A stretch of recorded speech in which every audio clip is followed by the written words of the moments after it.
Hello, welcome to Creativity Boost podcast.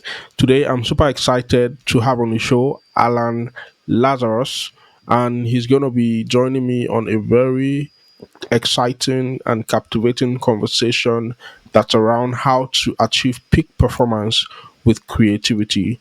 There's a lot of interesting things to be said about Alan's personality and also around what we're going to be talking about today.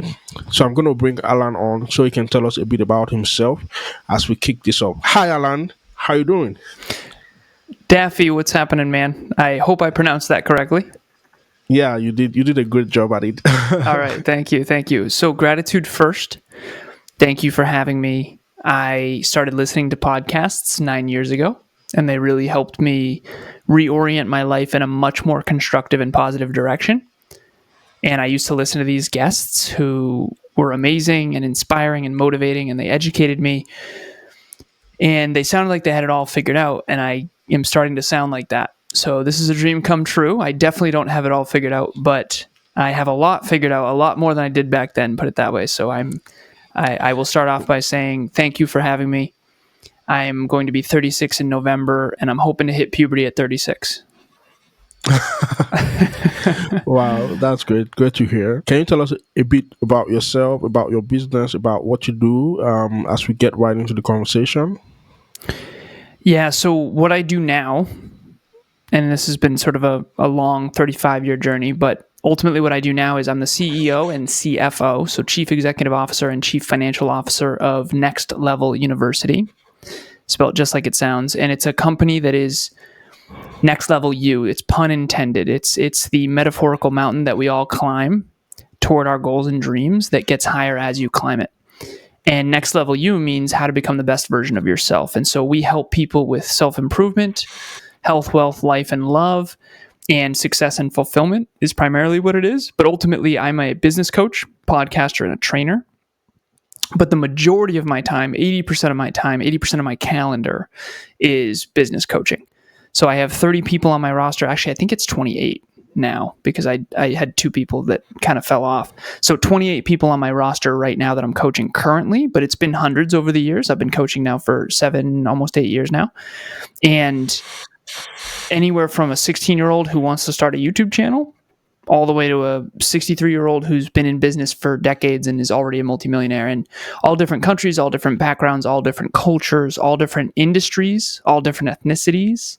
It's been really wild to learn so much from so many people from all over the world in so many different walks of life and so many different types of businesses.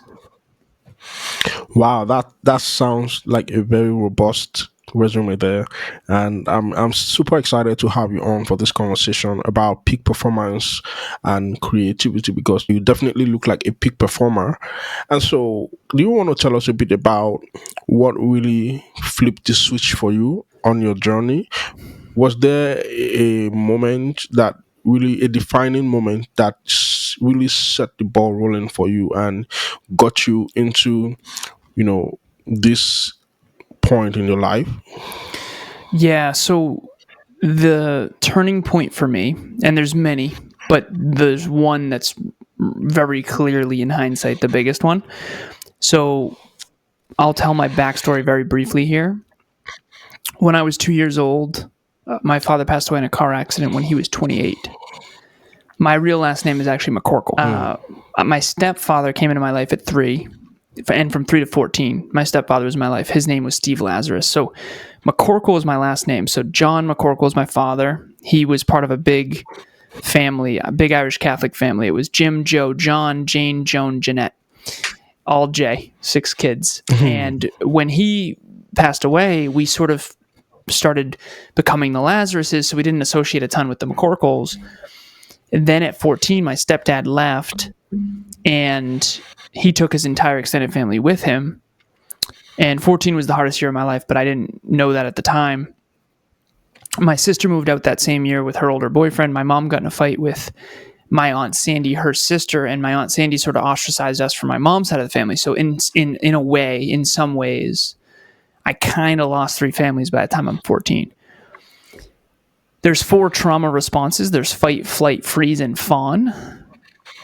And Fawn, for those of you who don't know, is appease, appease, appease. It's don't poke the bear, don't stick up for what you believe in socially. So I became kind of a social coward. So my trauma response was fawn socially, but behind the scenes, I became this super achiever who fought for what he believes in. And when my stepdad left, he took 90% of the income with him. And so we went from sort of upper middle class, mid to late 90s, early 2000s American in Massachusetts to I get free lunch at school now because our income is so low. I'm shopping at Salvation Army's thrift stores. My mom trades in her BMW for a little Honda Civic. So he got the yacht and the apartment building. We got the house and the dog. And we had low income. We weren't going to starve by any means, but we had very low income. And I had a dream to go to WPI, Worcester Polytechnic Institute, my alma mater, which is kind of like a mini MIT in Massachusetts. It's one of the best engineering undergrad colleges in the world. And it's $50,000 a year back then. So I went from I can't wait to go to be a computer engineer to even if I get in, I don't know if I'm going to be able to go because it's too expensive. So I bootstrapped and I got straight A's through all of high school. I have what behind me is called the President's Award. It's signed by George W. Bush. And basically you have to get straight A's every report card for all of high school. 16 report cards straight. And I did. I got science awards and scholarships and all kinds of cool stuff. So I got financial aid and scholarships, and I was able to go, which was awesome. And my mom helped out too financially. So I get my computer engineering degree. That was brutal. Yeah. I get my master's in business, and then I'm off to the races, and I work for a bunch of tech companies. So I work for iRobot, I work for Sensata Technologies, I work for Tyco Safety Products, I work for a company called Lens Americas, I work for a little company called Oz Development. I lived in LA for a time, and I job hop, soul search. I was a software engineer, product engineer. I was a product manager, global product manager. I eventually land at a company called Cognex as an inside sales engineer. I start a little inside sales engineering team. I get promoted to outside sales engineering, and I have a territory that I manage now. And so it was Vermont, Connecticut, and Western Massachusetts was my territory. Cognex sells machine vision equipment. It's kind of like the eyes of a robot. It's industrial automation type of stuff. So I sold equipment into manufacturing facilities all across my territory. And so anyways, I'm doing that, and I'm basically at this point, I'm in my early 20s. I was so used to being a broke college kid and high school student that I didn't need much. So my expenses were low. I was making 65, then 85, then 105, then 125, and then almost 200,000 a year. 180 was where I peaked in my corporate career, 180 per year US. And I just did really well, but I didn't need much because I grew up after my stepdad left with very little. So I just learned how to live with less. So I bought a car for $5,000 cash, a Volkswagen Passat 2004. I lived with my girlfriend at the time. Her name was Courtney. We had an apartment together. My rent was split $500 each. I didn't have any kids. I didn't have a mortgage. My expenses were super low. So I paid off $84,000 worth of college debt in a single year. I had $150,000 in an investment account for Vanguard where I bought a bunch of different tech companies. And I just decided, okay, I'm going to get wealthy because when my stepdad left, we didn't have a lot of money, and I figured wealth was the way. And the problem is I was super successful achievement-wise, but I was also deeply unfulfilled, and I didn't know it. Then I get in my car accident. So that's the turning point moment that you were asking about. Yeah. I'm 26. I'm up in New Hampshire, my little cousin. I'm in my Volkswagen Passat. I'm driving to TGI Fridays. We're not partying or anything. That actually is the only cousin who came back from my mom's side. And he had a son named Dan. So it's technically my second cousin who was in the car with me. And I was supposed to stay right. This was back in the bad winter in 2015 where the snowbanks were covering the yield signs up in New Hampshire. And I was supposed to yield. I didn't. I ended up on the wrong side of the road, dark winter night. And then I look up and I saw what I thought was a Mack truck right in front of me. For me, this was that moment of there's no chance we survive this. This is the end. So I faced mortality. Two things saved my life. Number one, thank you, Volkswagen. Holy crap. I used to call this car the tank. German engineered steel trap of a car. I literally used to call it the tank. So thank you, Volkswagen. Both airbags deployed. Thank you, thank you, thank you. Number two is it wasn't a Mack truck. It was a lift kitted pickup truck that looked like a Mack truck. And the entire front end was completely smashed in, but the frame stayed. And the airbags deployed, and he hurt his knee on the airbag. I hurt my face on the airbag, but ultimately we were physically okay. Now, I've seen pictures of my dad's car, and I've seen pictures of my car, and they don't look very different. So for me, my little cousin, he's tweeting about it. He isn't thinking much of it. This was my quarter life existential crisis. This was my Phoenix burn down, sort of ego death, rise anew from the ashes moment. And really what it comes down to is I was filled with regret. I was all the existential, who am I? Who do I aspire to be? Was I happy? Was I fulfilled? Am I proud of the man I've become? My choices, did I choose the right path? Did I live? Did I love? Did I matter? All this different stuff. And so ultimately what it comes down to is this. Prior to the car accident, this is clear in hindsight, I was super successful externally, a 1% global earner with, back then, in my early 20s. And I had a big, bright future success-wise. But I drank too much and too often. I was spread too thin. I had high school friends and college friends and corporate friends, and I was spread too thin. I was a wandering generality rather than what I now call a meaningful specific. And I didn't know my core values. I wasn't self-improvement oriented. I wasn't personal development oriented. I wasn't personal growth. I was achievement and improvement and systems and processes and success, and that is all great. I was professionally developed, resume, cover letter, LinkedIn, but I wasn't self-improvement focused. And so after that, I flipped the script. I actually went from successful and unfulfilled all the way past broke, started my own company. I end up super fulfilled, happy, healthy, productive, fulfilled, fitness model, fitness competitor, fitness coach, start my own company, motivational, inspirational, educational speaker, but I'm unsuccessful. I have a company called Alan Lazaros LLC, what you'll never learn in school but desperately need to know. And my goal was to get speeches at high schools and colleges with that tagline. Eventually start a podcast, and then here we are 9 years later, and I am finally, over the last couple of years, both successful and fulfilled, and I am finally in a place now where I think most of us want to get, which is I want my future to be an amplified version of what it already is, healthy, wealthy, in love, and amplifying all of that, which has taken just a ton of lessons, a ton of pain, a ton of adversity, a ton of failure, but ultimately I think that's what we all aim for, is to be both successful and fulfilled. Wow, thank you for that breakdown. I think that's a full movie in itself. I think one part of the story that interested me was where you were fulfilled and unsuccessful. Now, I want us to really narrow down into that part, because there are lots of creatives, there are lots of people, there are lots of entrepreneurs who are going out for what they feel they are called to do, or what they feel is their purpose, or what they feel they find fulfillment in doing, but it seems like they are not successful yet. So how did you wade through that moment where you were finding fulfillment in what you're doing and unsuccessful? Yeah, that's the chasm, isn't it? So being successful and deeply unfulfilled before my car accident sucked. But it turns out being fulfilled and unsuccessful where you can't sustain it also kind of sucks.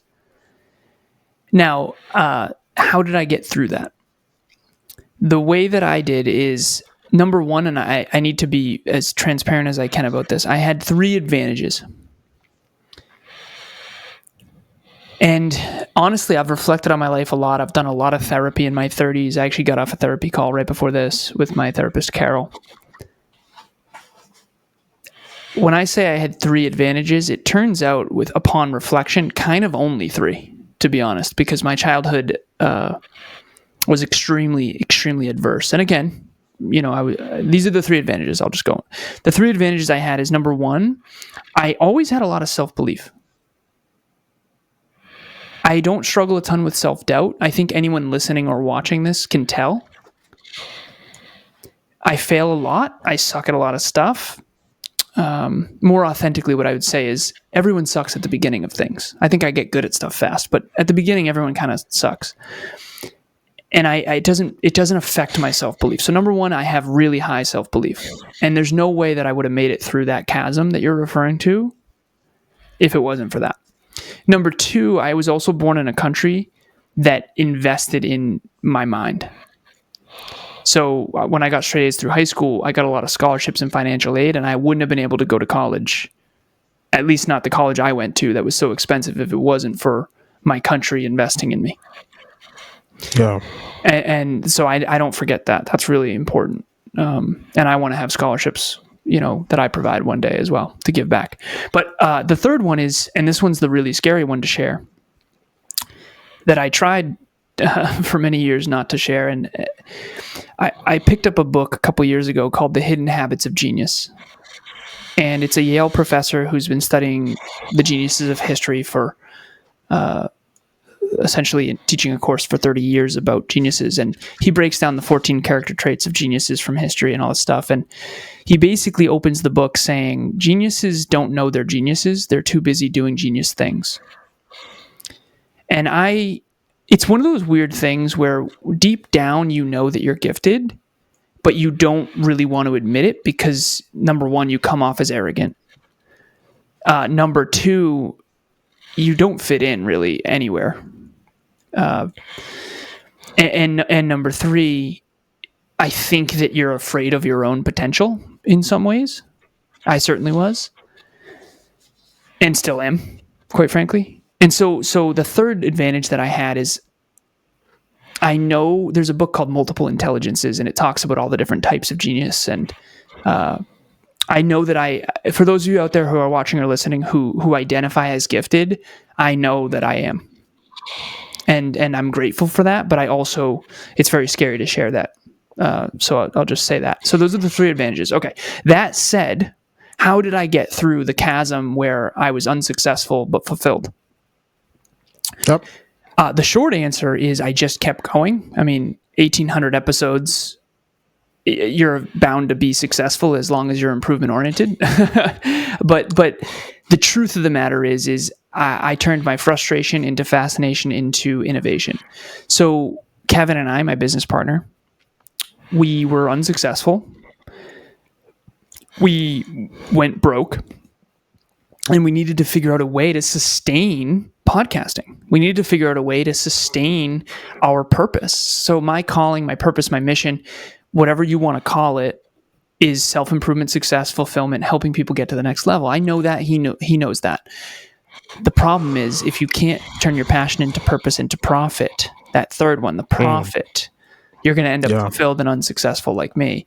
And it's very, very, very, very challenging to figure out what's at the epicenter of these three circles. Circle number one is what is meaningful work for you? What is the most fulfilling work? What are you obsessed with? What do you adore? Okay. For me, it's one-on-one coaching. Helping people achieve their goals and dreams, I'm obsessed with. Absolutely obsessed. Okay. I was doing it even as a kid without even knowing I was doing it. All right. Number two circle is what are you ridiculously good at? And I mean in comparison to others. People say comparison is the thief of all joy. I don't agree. I think you have to understand where you fall. There's a reason Michael Jordan gets paid more than a bench player. Okay. You have to compare yourself to other people a little bit to understand where your gifting is. Where is your strength zone? Where is your genius zone? What are you really good at? Number one is what fulfills you the most? What are you obsessed with? Number two is what are you really, really, really good at? And then number three is what will you actually get paid for? And it's very hard to get the first two with that third one. And let me give you an example. I love basketball and it's deeply fulfilling. I'm pretty good at it, but I'm not going to be paid much, but I'm not going to get paid for it because no one cares about pickup basketball enough to pay for it. And if I was good enough to be in the NBA, then that would be a different story. The point is most people have that Venn diagram wrong because most people don't have the self-awareness to say, honestly, I kind of suck at this, statistically speaking. And ideally, the way I got through it is Kevin and I found through massive pain and failure what works and what doesn't work. And we just never gave up. And we kept iterating and innovating. Okay, so you kept going, you kept iterating, and you kept innovating. So, at what point did you find your breakthrough? How many years after did you find your breakthrough? How many episodes after did you find that sweet spot? I think it's like I picture like a bullseye, a target. We kept throwing darts and we got closer and closer and closer and closer and closer and closer. In some ways, we're actually still iterating that. So I'll give you sort of our breakdown for him and for me. So Kevin, he is a podcaster who also coaches. I'm a coach who also podcasts. So I do really well in one-on-one settings. He does really well speaking to a wider audience, because him and I would give the same speech and I would be scared that everyone was going to hate me. He'd be scared he's not going to add any value. I'd be certain I'm going to add value and get you to think differently. And he'd be certain that everyone's going to like him. So what we figured out is that he's really good at speaking and oratory and podcasting and speaking. I'm much better at coaching and training. So through pain and failure over time, we started to learn what we were good at and what we weren't good at, and then hone our craft. And so I went from fitness coach to mindset coach to life coach to peak performance coach to business consultant, all the way to business coach. And I just kept iterating and kept iterating and kept iterating and kept iterating. And quite frankly, as scary as it is to share, most of it was pain and failure. And we're still iterating. It's not like we're done honing that Venn diagram. We're just closer to the center than we've both ever been. And I think that we will all be successful and fulfilled to the extent that we continuously get closer and closer and closer to that bullseye. All right, now that we've gotten all of that interesting stuff out of the way, what do you have to say about creativity? What does creativity mean to you? Being that you've come through all of these challenges, you've experienced some measure of success. What does creativity mean to you, and how does it relate to peak performance? So creativity is a word that I've been exploring a lot in my 30s. I got interviewed on a podcast about creativity, and I told her, I said, I'm outside my comfort zone because I'm an engineer. I don't identify as a creative, but I started to identify as creative because what does creativity mean? Creativity means that you are manifesting something new into the world. So you're combining ideas to create or build something new. And in some ways, our podcast is exactly that. And then we produce 47 other shows. We have a social media company within our company. We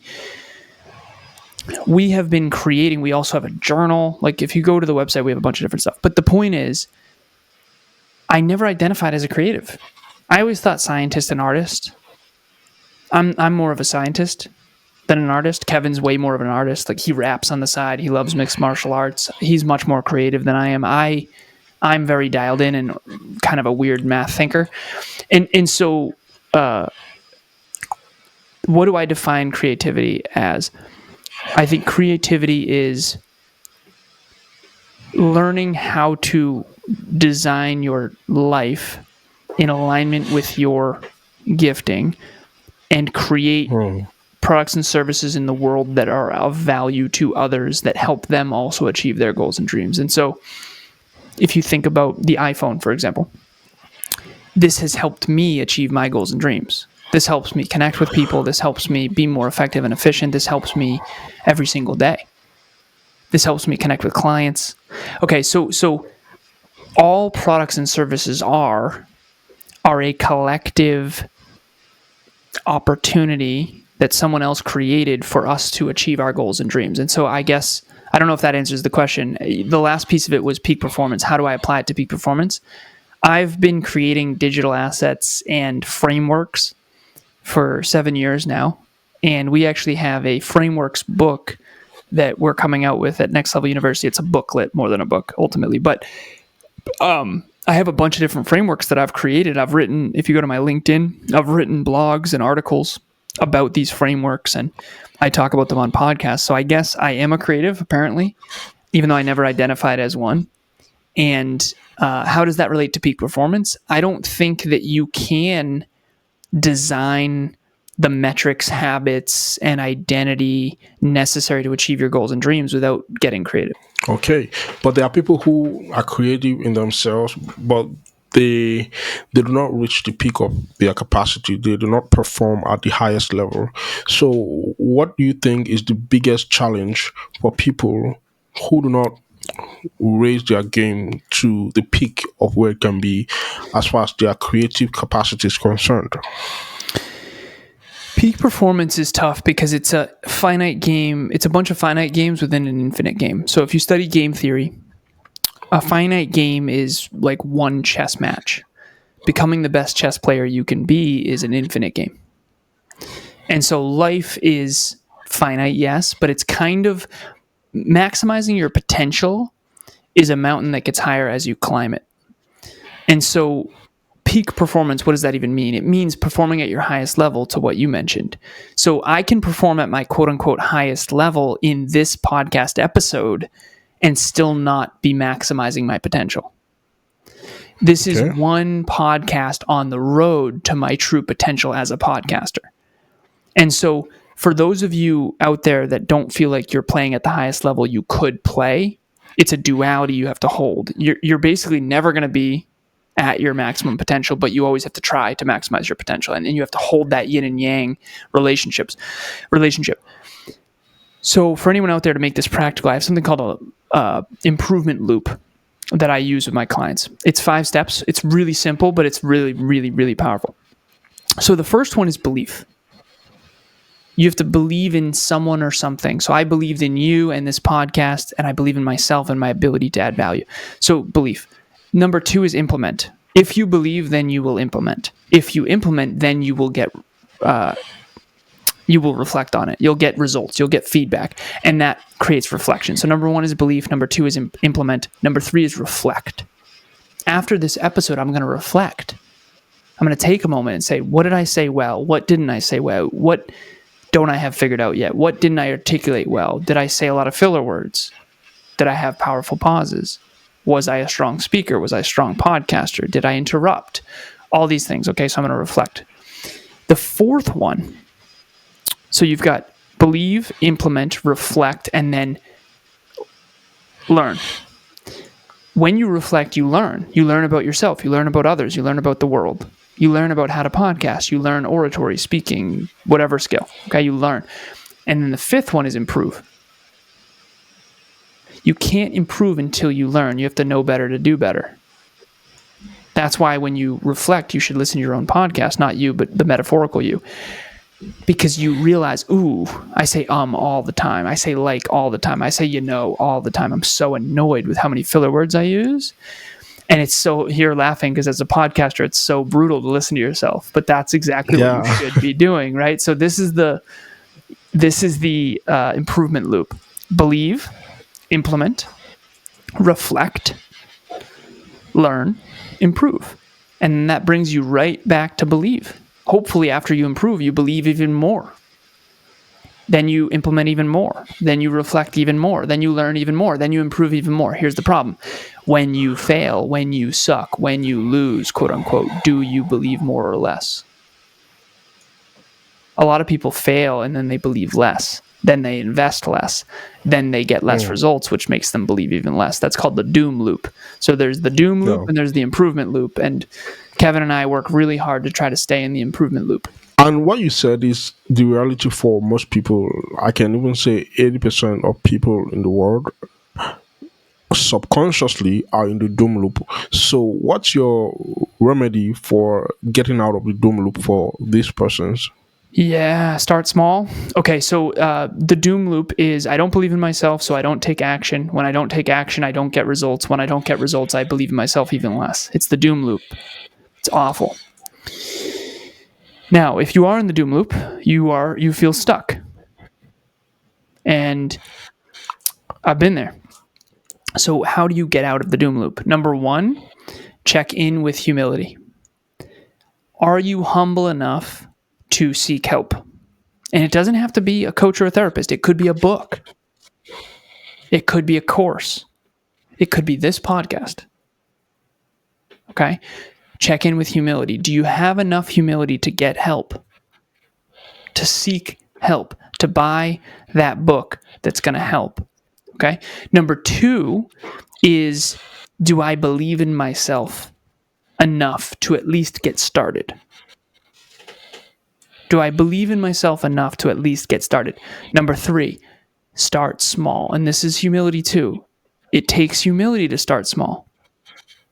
Because the opposite of humility is an inflated view of self. An inflated view of self says, I'm going to do 3 hours a day, every day, hitting the weights. No, you're not. No one is.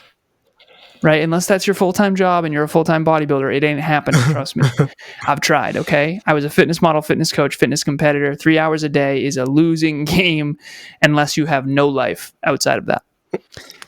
So you got to start small. Start with 10 minutes. Do you have the humility to start with 10 minutes? And so humility and self-belief are where you got to start. And then the third one is self-esteem. When you don't get the results, do you have the self-esteem to continue going? And what do you tie your self-esteem to? So a lot of us tie our self-esteem to different things. So, and again, I'm being playful kind of, but everyone has a fear and everyone has what their self-esteem is tied to. Some people it's fitness. Some people it's body image. They don't believe in themselves when they're not in the gym. They don't feel good about themselves. You need to know where your supercharger is. We have a Tesla. You need to know where the supercharger is. You need to know what makes you feel good about yourself. You have to be able to go there and charge your phone or charge your Tesla, so to speak, metaphorically, because you need that self-esteem to power your dreams. So that's what I would say. To get out of the doom loop, those are the 3. Number 1, self-belief. Number 2, humility. Number 3, self-esteem, self-worth. Yeah. And then another problem that I see in my own work as a creativity coach is people who are in the improvement loop tend to coast and without knowing fall into the doom loop. And that one, it can be really costly, right? And that's where you see people who they live in past glory. So how can someone in that phase of falling from the point where he was in the improvement loop, how can someone correct that? So this is the idea of when you do start achieving what was once a dream, how do you not take your foot off the gas? Yeah. Yeah, it's brutal. So Kevin and I have had some big months where at the beginning we were broke, we struggled, just to pay the bills, and then we had some big months and we got cocky. We didn't mean to, but in hindsight we got a little cocky. And the idea we always say is, don't stop doing what got you to the dance, because then you don't get to keep dancing. And it's a weird duality too, because in a way, to get to the next level, you have to sacrifice some stuff from the previous level, but you can't sacrifice the fundamentals. And so it's a little bit complex. That said, check in with humility. If the moment that you succeed, you need to humble yourself if you want to stay focused. Some people are ignited by being up against it. It's called necessity if you study the psychology of it. It's very hard to have high necessity when you have $400,000 in the bank. It's very easy to go hang out and walk and meditate and journal and do things that aren't business high value activities when you're in abundance. Overly abundant and you're not ignited. Overly scarce and you're freaking out. So you got to try to keep it centered. Now, does that mean you don't celebrate wins? No. Does that mean you don't feel pain and failure when it comes? No. What it means is when you're succeeding, check your humility and say, I can't start neglecting clients. I can't start neglecting my podcast. I can't start stepping off the gas. I got to stay in the improvement loop. True humility, in my opinion, is I know, yes, okay, I'm great. That's great. I'm doing good. Good job. I'm succeeding. Cool. I believe in myself. Great. However, the moment I start believing that I'm good enough is the moment I step off the improvement loop. It's the moment you start thinking you're a great speaker is the moment you stop tracking your likes and ums and filler words. So you have to hold the duality between I know I'm great and I know I'm going to start sucking the moment I think I'm great. And I think that that's a really powerful duality. Yeah. Yeah, because I've seen really high performers lose steam. I've seen really great achievers become, you know, less of what they are known for or what they can actually be or what they've actually been doing before, just because of that mindset, glitch, if I can call it that, because they achieve success and they instantly forget that they need to keep doing what they were doing that got them there, and even intensify it more to keep that momentum going. So I think that's a really, really phenomenal way to see it. Another way I see peak performance, and I'm going to say this to guide us into the next question that I want to ask, is I see peak performance as a car that's not, or an engine that's not firing on all cylinders. So let's say you have a Porsche or a Ferrari, and it has the capacity to run 200 miles per hour, hypothetically, and you engage the first gear and you want to run a race, but you never move it to the second gear, the third gear, or the fourth gear. You're just on the first gear, so you're just engaging one of the gears of the system, and so you're not firing on all cylinders. You're not running to your optimum capacity. And there are lots of entrepreneurs like that. There are lots of businesses like that. There are lots of, in fact, that's the reason why some businesses did well, and after a while they got run out by the competition. They got crushed by the competition because they coasted. In fact, that's how Apple came and blew all other companies out of the water with their products. So what do you have to say about being able to stay in the game? I'm talking about in a business scenario, as a business, as an entrepreneur, being able to stay in the game and still stand out in a feisty competition. Yeah. So this is the advice that I'm going to give on this one, or the suggestion that I'm going to give, is dangerous if you have low self-belief. Okay, so if someone has low self-belief, do not do this. And by the way, if you do have low self-belief and you struggle, so we all have sort of different core insecurities or core fears. In CBT, cognitive behavioral therapy, I coach a CBT therapist. She talks about how we all have a core limiting belief. One of the core limiting beliefs that's the most common is I'm not good enough. I'm not capable enough. That's not mine. Mine's different. And by the way, if I'm not good enough, or I'm not capable enough, or I'm not smart enough, if that resonates with you, I suggest that you don't be an entrepreneur. I do suggest, and I'll elaborate. It doesn't mean you can't be an entrepreneur. I just recommend a different path. So there's 3 paths. The first one is you stay on the more common path, and you have certainty and security, and you have a job, and you work for a big organization or a small one, but you have a paycheck and probably a bonus structure and benefits. That's great. There's nothing wrong with that. That's wonderful. We need people who are willing to work for organizations. Like, it's a good thing. There's no shame in that at all.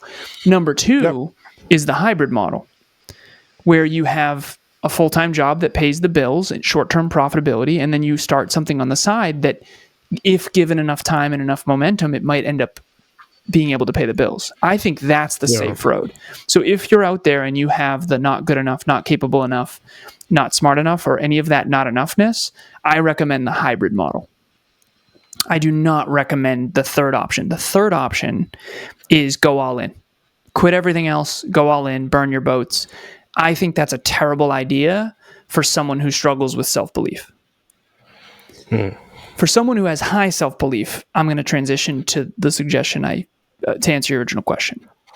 Assuming you have really high self-belief and you have really high grit and really high workout ethic and really high consistency, and you are a super achiever who has so much drive and who really wants to, who's more results driven than experience driven.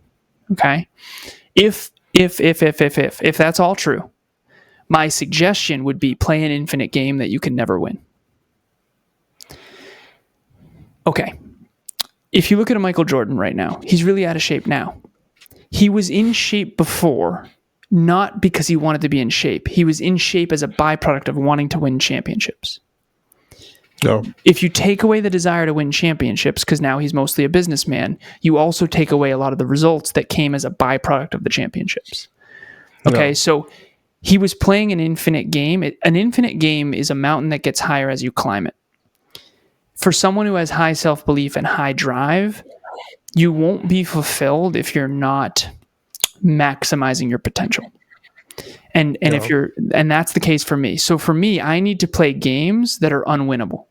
Now, if you take this too far, you'll feel too awful about yourself. You'll have no self-esteem. That's a bad idea. But we're 1,800 episodes in. Every single episode, there's something I would improve. I don't get off the recording earlier. We did an episode earlier, and I did not get off going, that was great. I got off thinking, okay, that was okay. And I'm going to do better next time. And it was also a very vulnerable episode for me too. So that was another piece of it. But the point is that how do you not get complacent? How do you not get lazy? As a business owner, how do you not lose the drive necessary to succeed year after year over and over and over again?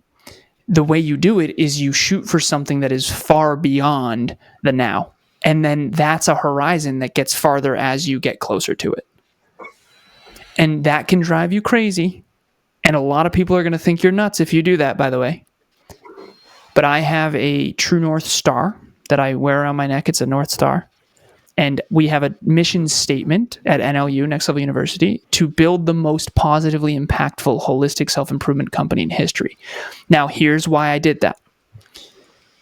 It's an infinite game we can never win. And everything that we achieve, the impact, the profitability, the lifestyle, the quality of life, the community, the business, the brand, all of it is a byproduct of that one North Star. Now, if you are a super achiever with super high self-belief, that's how you never get complacent. If you struggle with self-belief, do not do that, because that will be very detrimental.